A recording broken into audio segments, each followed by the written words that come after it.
Okay, y'all. All right. As you can see, the rotors have been turned. Cleaned them up a little bit. Cleaned up the brake caliper brackets. And going to get to work on the '04 Dodge Ram. Right there it is.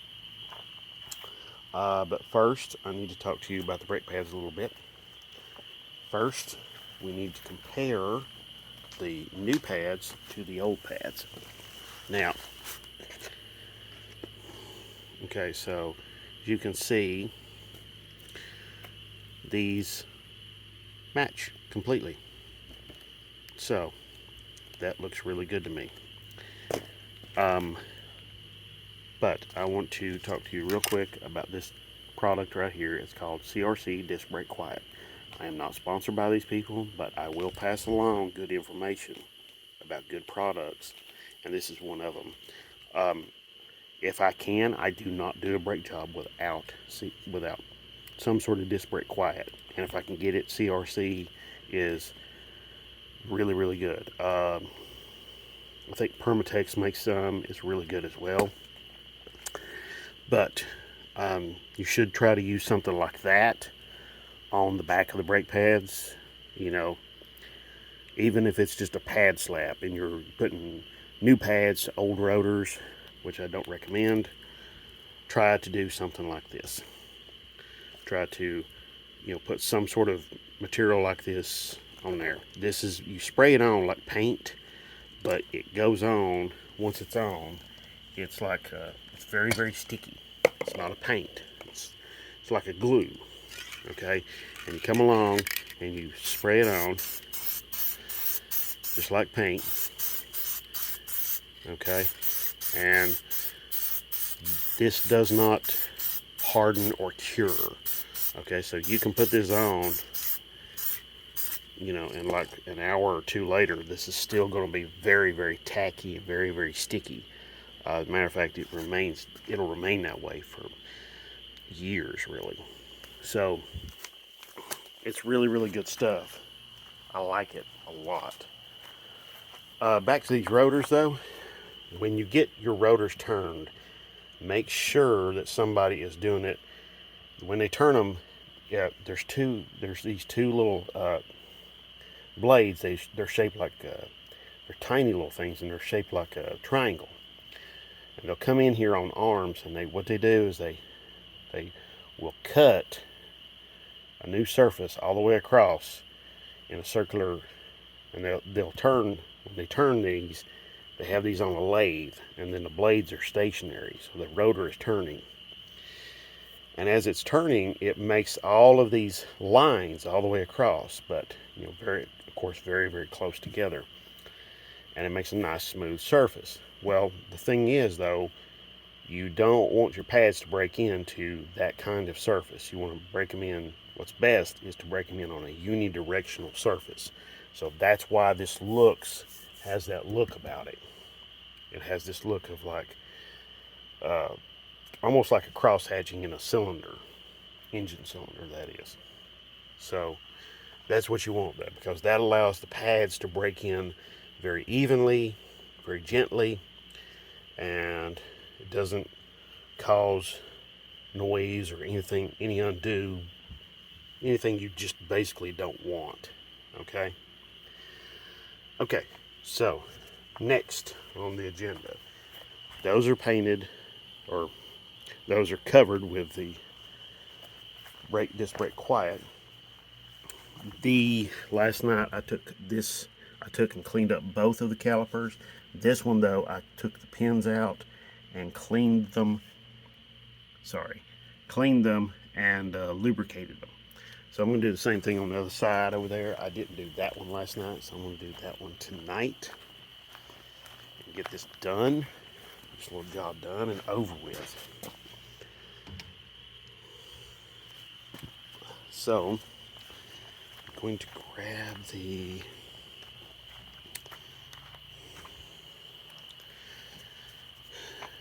just brake grease. Get that on there, and I'm going to get a couple of brushes, and I'll be right back. Okay, y'all, I got the pins out. You just simply push them out and pull the boot off of them. And I just leave the boot attached to the caliper here myself. That's what I do on both sides. And here's the pins. Here's what they look like. You just wipe them off. The grease they use, from the factory it's okay. It's not great, but it does a pretty good job. But I just use some disc brake grease, ceramic extreme brake parts lubricant. So it just allows the caliper to slide back and forth, because it's not a fixed. It's a gliding caliper, not a fixed caliper. Okay, so all you do is you just take the cap off, and got the brush on the end of the cap, and I just proceed to put the brush end down in there to put some grease down in there. And that's about all I do on that. Maybe put a little bit more grease down in there. And just do the same on the other side. The other guide pin. Now the driver's side over there, I did this last night.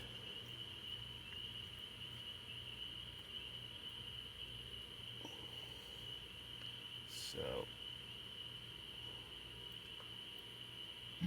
alright, so then you just take your pin, okay, your guide pin, and it's a sleeve, really. It's because it's hollow inside, so the bolt can go through it. And you just force it into the boot. A little difficult, but once you get it, there we go. Just went right in.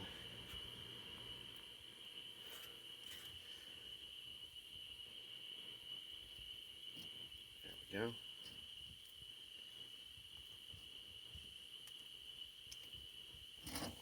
Now, there's going to be excess, so just have a rag ready to wipe the excess off on. Okay? Like I said, this isn't real hard. And just do the same thing on the other side.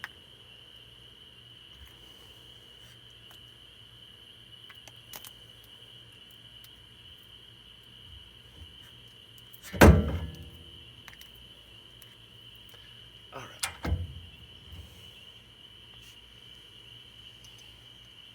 Pretty simple stuff. And just come up here and clean off all the excess off the boots and everything, off the caliper.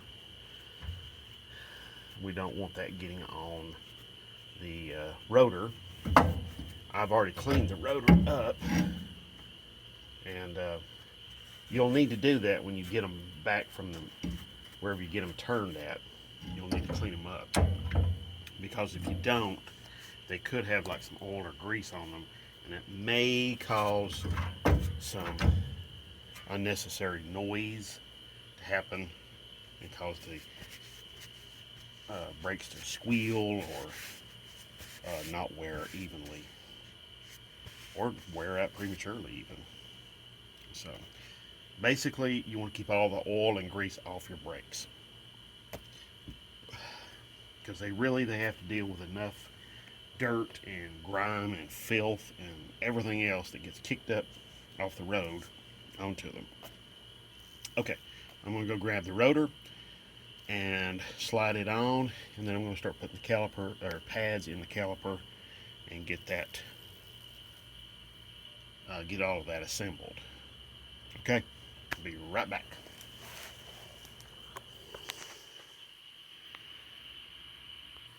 Okay, as you can see, I've got the rotor slid on, and that's basically how they come off like that, and they just go back on. There is no retaining hardware or anything that holds the rotor to the vehicle. The only thing that retains it is the wheel and the lug nuts. So, alright, I'm going to get the pads into the brake caliper bracket here. This is not hard at all, really. It can be a little tricky, but it's not that bad. You want to make sure to clean up your caliper bracket really well. Get all the rust, grease, grime, filth, everything off of it. I went through and brushed this thing down very, very carefully, very thoroughly to get everything off of it, all the buildup off of it. So, okay. Next, we're going to do the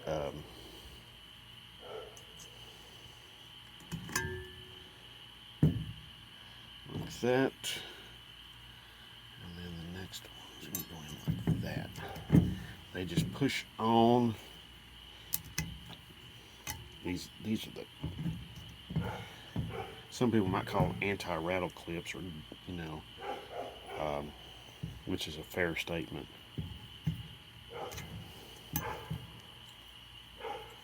But I see something. Just notice something. They are side specific. See this notch right here? So that's got to line up, and see that tang right there will not line up with that. See, that one won't either. So I've got some more here. So let's see, will this one? Yes, I think that one will.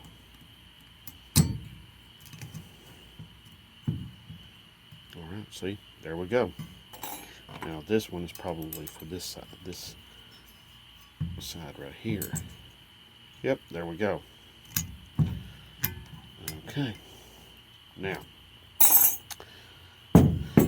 the next ones are for the other caliper bracket. So caliper grease is back in play, so we'll just apply a little bit here. Don't have to get crazy. As you can see, these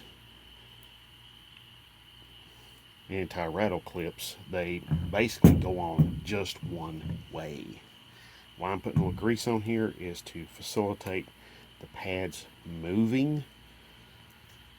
I want the pads to move very easily.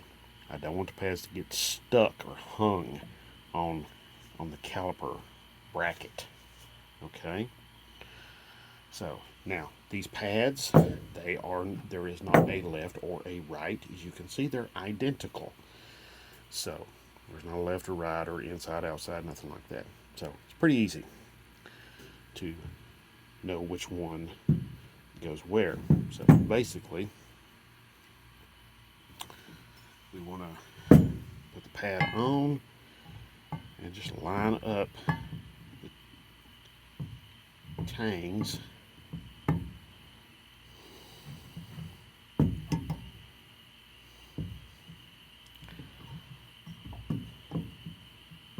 Man alive, I hope they didn't give me the wrong. There we go. Okay, it's working. Yeah, there we go. Okay. Alright. Now, if you happen to touch this surface here, once you've got the stuff on, it's okay. But I'm going to tell you, you're probably going to have that red crap all over your fingers when you do. So it's probably a good idea not to touch it. But if you do happen to touch it by accident, it's okay. There's no, really bad things going to happen to you because you touch it.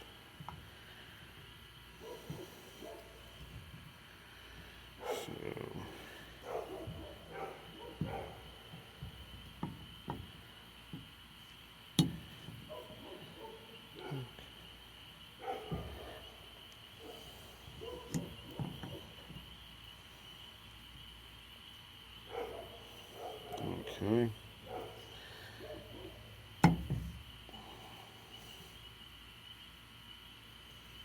Okay. Got it about set up here, ready to go onto the vehicle, just like that. Not terribly hard, but you know, it can be a little tricky.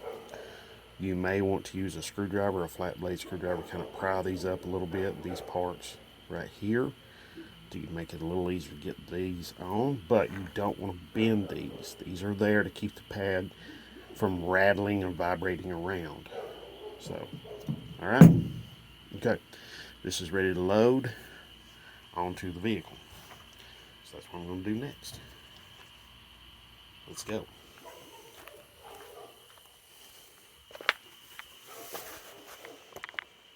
Okay.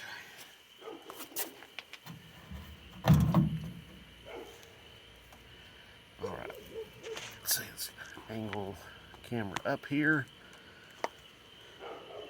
As you can see, these large holes, one there, that's where this bracket has got to go. So all we're going to do, make sure you all can see at least decently. So just want to do this like so. No brain surgery or nothing like that.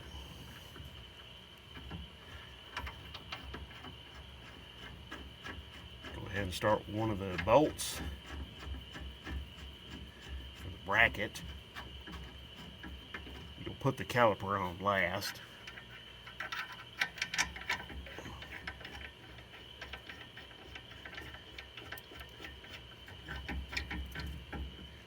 Okay. So I'm going to go get a socket and ratchet, and I'm going to tighten these bolts up. So you see right there. Yep, the bolts got them in. So next I'll be tightening those down. Let me go get my ratchet and socket, and I'll be right back. Okay, y'all, I'm back, and I'm going to go ahead and run these bolts down real quick.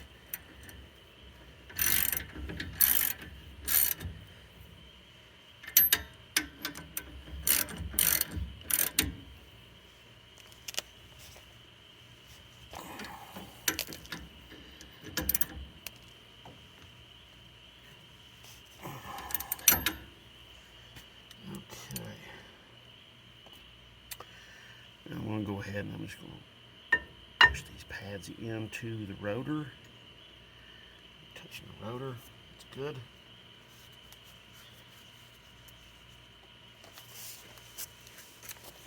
And I'm going to go get a longer handled ratchet. I'll be right back.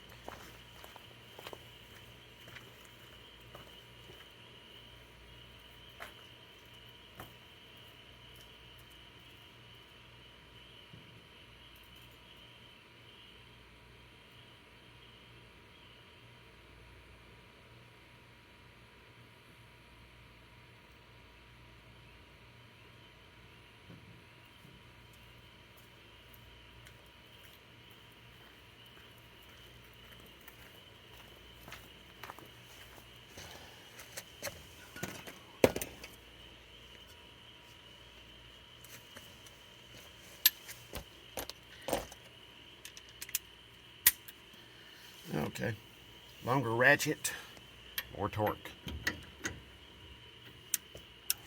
So unfortunately, this is where I have to. Ooh, exhaust pipe makes a bell sound.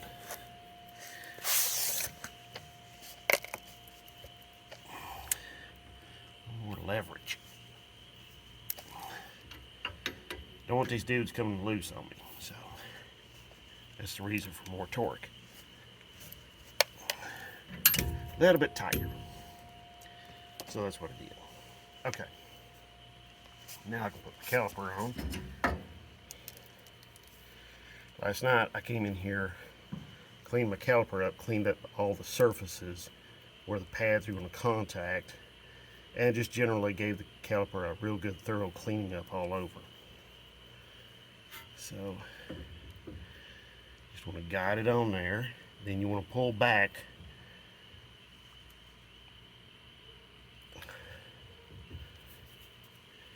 Well, push back pins.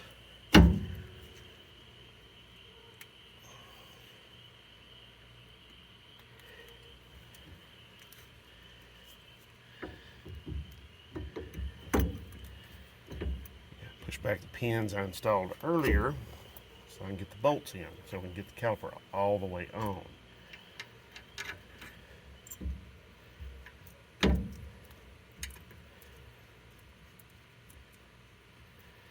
them started. All the larger bolts are 21 millimeter. The smaller bolts, I believe, are 10 millimeter.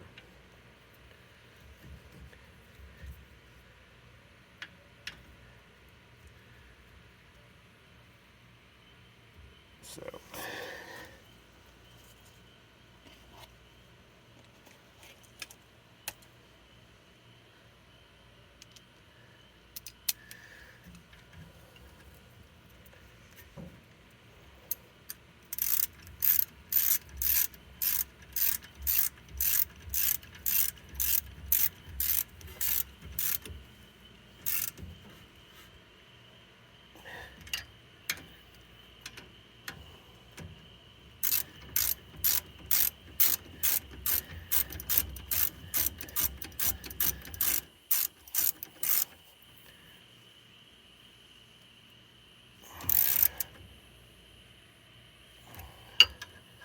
okay, now I'll bring up a good little topic here.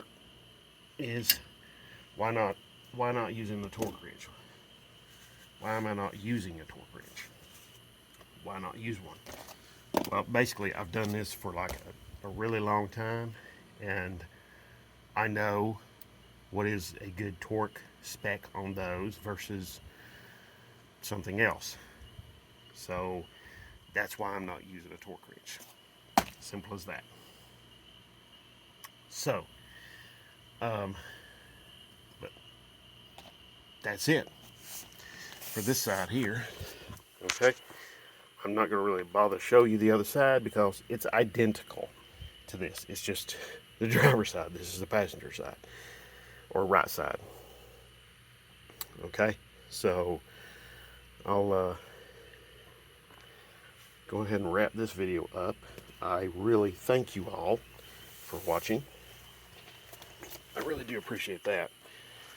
And I want to thank you all for all the likes and shares and subscribes. Up over 680 subscribers now, which I'm really, really fortunate for. Very thankful for that. You all made that happen too, so I really appreciate that. And you all are also helping to inspire me to make other videos as well, because I will show you, had a viewer who wanted to know about dual points distributors. I do not have one right now, but I will be getting one very soon in the future, and I'll be explaining a lot about it. I may even try to put it in like maybe the $50 318 or something like that. I don't know. And try to maybe even just set it up on my workbench over here and get it firing some spark plugs or something like that, and like I've been doing. So if I can do that, that would be great. All right. So I really appreciate everybody, and I really appreciate your comments and everything like that. So if you have any further questions, comments, or anything like that about this video or any others, you know what to do. You're smart. You got it going on. Put them down below, and I'll do my very best to answer your questions as soon as I possibly can. Thank you very much, and God bless.